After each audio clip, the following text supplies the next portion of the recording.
के छिनरो बिगर जाई में उठा लहली जे दिन भरल रही में के छौरी बिगर जाई में के छौरी बिगर जाई में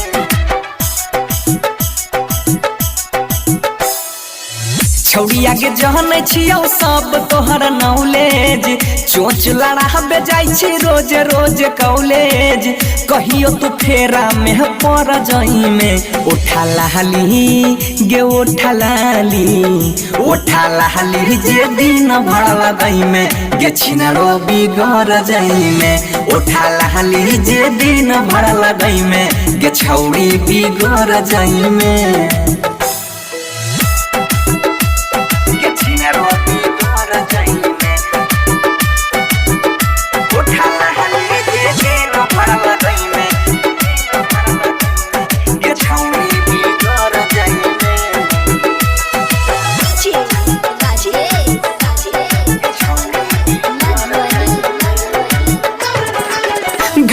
से निकलै छी मेकअप लगाई के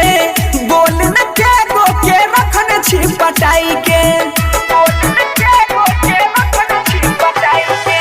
घरवा से निकलै छी मेकअप लगाई के बोल न के गो के रखने छी पटाई के 16 बरिस में जब लाग जाई तो धाका जाम हो जाई तो तोर जवानिया के चाहका नीबुआ के रस जेना गरा जाई में उठा लहली हे गे छौरी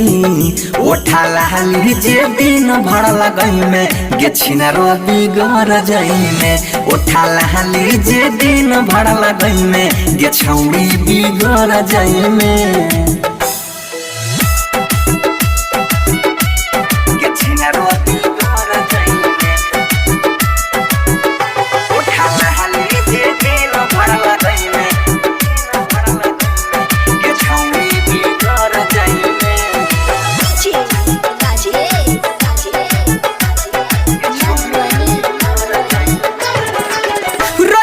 बनाई के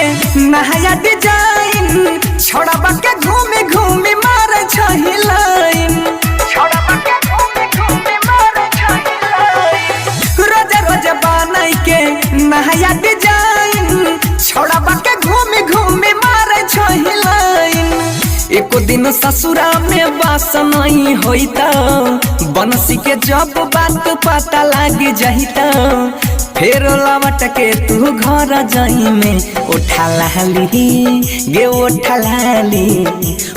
लहली जे दिन भर लगई में गे छिनरो बिगर जाई में उठा लहली जे दिन भर लगई में गे छौरी बिगर जाई में शांति रिकॉर्डिंग स्टूडियो राजा जनमानसी।